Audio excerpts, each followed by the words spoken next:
friend, let me guess. You've been burning the candle at both ends, plus the middle, plus the extra stash in your junk drawer, just because you think that's the normal price for success, right? Been there, done that, got the emotional baggage. But that hustle overload nonsense is quietly wrecking your life and your sanity. Trust me, I believed the lie that burning out was just a part of the deal until I realized it was killing my dreams. Today, I'm pulling no punches and telling you what no one else will. Burnout is not a badge of honor, and if you keep wearing it, you're going to hate every second of that so-called successful life. If you're tired of pushing yourself 24/7 just so you can brag about your epic exhaustion, then hi, welcome to the party. You're my kind of people. Today, I'm going to help you yank yourself out of that frantic hamster on a wheel existence and show you why society's hustle till you drop mentality is the biggest scam going.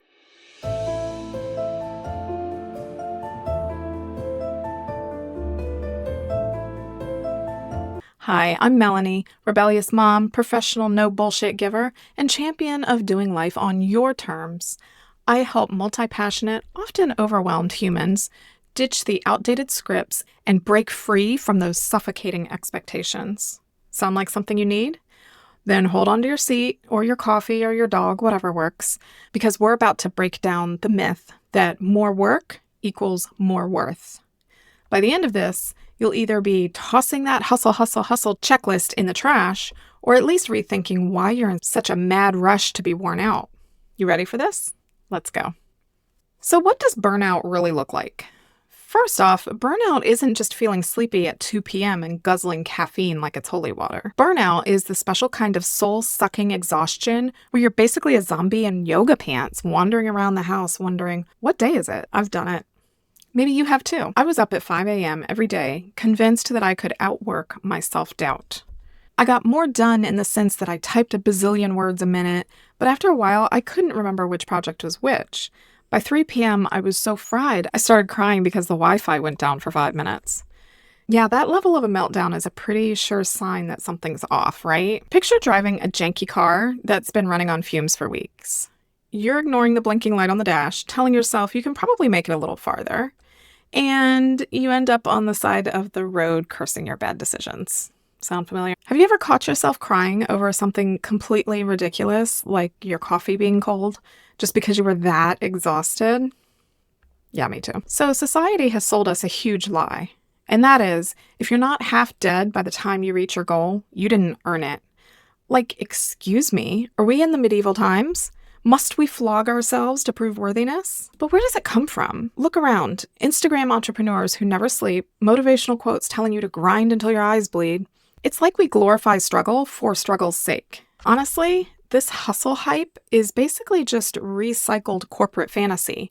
Work until you can't breathe, and then guess what? Work some more, and then guess what? You die. Do you ever wonder why we think rest is a 4-letter word? I mean, technically it is. But it's not a bad word. But why is it treated like a 4-letter word? Because it's not championed enough.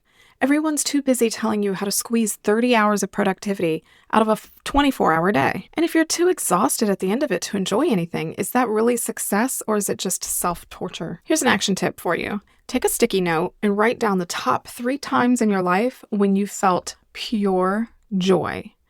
I'm going to guess that they probably didn't involve nearly keeling over from exhaustion.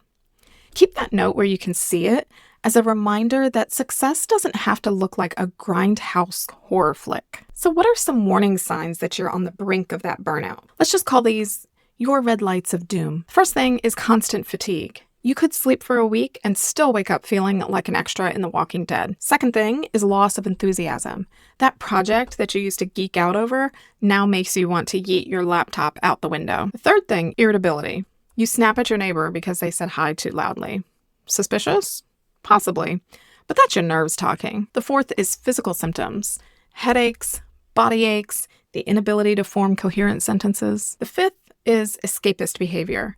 You binge watch 15 hours of cat videos on YouTube. Yeah, the cats are adorable, but let's be honest, that's more about avoidance. I once spent an entire weekend lying on my couch flipping through random documentaries about fungus. Did I care about mushrooms? Not particularly. I just didn't want to face all the tasks I'd been piling up. And that's when I realized that my break was actually me hiding from my own to-do list. So what are the hidden costs of burnout? Burnout doesn't just fuck with your schedule. It seeps into every part of your life like toxic sludge. It affects your relationships. When you're constantly on edge, you have the patience of a wasp stuck in a jar. People you love start avoiding you or tiptoeing around you. It also affects opportunities. Your brain's too fried to see or care about those magical chances you'd normally jump on. It also affects your mental health. Chronic stress can lead to anxiety, depression, or the lovely trifecta of, I hate everything, and also my hair looks awful. We live in a culture that brags about, I only slept 4 hours last night. It's like, congratulations, you're basically a cranky zombie. Here's a medal for ignoring basic human needs. Enough with that nonsense. Would you ever tell your best friends they aren't good enough unless they almost pass out from exhaustion on the daily? No. So why is it okay to treat yourself that way? Let's talk about my wake-up call. AKA the day I basically walked into a wall because I was so wiped out I couldn't see straight. True story, I was going through my emails at 2 a.m., borderline delirious. I read a heartfelt message from someone who noticed I was looking tired and was just checking on me to make sure I was okay. It was the digital equivalent of telling someone, your house is on fire, are you sure you're good? And what I did, I decided right then that the never-ending hustle had to stop. No more collecting stress like Pokemon cards.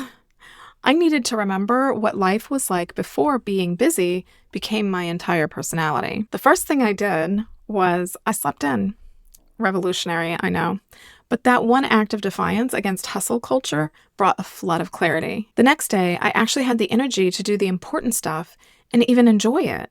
Mind-blowing concept, right? Have you had a moment where the universe basically smacked you upside the head and said, chill out, you're burning alive here? Let's redefine success on your terms. So if hustle is a crock of shit, what's the alternative? Glad you asked. Step 1, clarify your why. Maybe your why is to have more time with your family, or travel the world, or just not hate waking up in the morning. Trust me, a genuine why will trump external pressure every time. Step 2 is to set non-negotiables. Sleep, family dinner, reading a trashy novel once a week. Non-negotiables are your middle finger to a culture that says rest is for the lazy. Step 3, create sustainable routines. The word routine used to make me gag, but guess what? A good routine is like having guardrails so you don't drive your life off a cliff. Make it something you actually look forward to. A morning walk, a short meditation, a tea ceremony, whatever lights you up without draining your last spark of life. For example, I replaced my 5 a.m. hustle with a gentler 6:30, get the kids out the door, stretch, sip coffee, and look out the window like an old cat session. I get fewer urgent tasks done, but ironically, accomplish more overall because I'm actually awake and functional for the rest of the day. I eased into the day. Let's have some real talk on how to bail out before the burnout boat sinks. Take one priority a day. Seriously, just one. Master that and then move on. Trying to tackle 87 major tasks in 12 hours is a recipe for tears and possibly throwing your planner at the wall. Learn to say no, and not the, oh, I'd love to, but wimpy voice. I mean, straightforward, guilt-free, nope, not doing it. Because each time you say yes to something you hate, a baby unicorn loses its wings. The next thing you can do is batch all of your tasks. Group all your emails, social media checks, and phone calls. Otherwise, you're basically letting other people's random messages rule your life. And I'm not about that. Another thing you can do is, and this is something that I have to do, I have to schedule actual downtime. And I don't mean wait until you collapse. I mean put watch trash TV for an hour on your calendar and then honor it like you'd honor a paid gig because your sanity depends on it. And this is how we can really balance the divine masculine and the divine feminine in our lives. Another thing you can do is reward yourself. High five yourself every time you actually respect your boundaries. You deserve it. Treat yourself to something small like a fancy coffee or 20 minutes reading that steamy romance novel. Whatever floats your boat. You deserve more than survival mode. Here's the hot take. You're not here to see how quickly you can morph into a miserable shell of a human. Survival mode is for doomsday preppers, not for people who want a fulfilling life. If you're running yourself ragged to impress some imaginary audience who probably doesn't care, by the way, you're wasting precious energy and probably missing out on the good stuff that life has to offer. If your best friend told you that they only slept 2 hours last night, they're living on caffeine and self-loathing, and can't remember their kid's favorite color, you'd stage an intervention. So why give yourself permission to be miserable? If you felt that little twinge in your gut saying, "This is me," I want you to do 3 things for me and for you. Smash that like button if you're done wearing burnout as a twisted badge of honor. Comment below with your biggest aha moment, or at least "I'm done with burnout" to put the world on notice. And subscribe for more unapologetically real talk about living on your own terms, and maybe a few random rants about hustle culture. Make sure you turn on notifications so you don't miss my next insightful message. Subscribe on Substack for the deeper dives, the printable cheat sheets, and the occasional sassy pep talk I love to deliver right into your mailbox. Remember, you can hustle all you want, but if you're not alive enough to enjoy the spoils, what's the point? Let's rewrite the script and keep our sanity intact. Thanks for hanging out with me. Now go take a nap or something. You've earned it.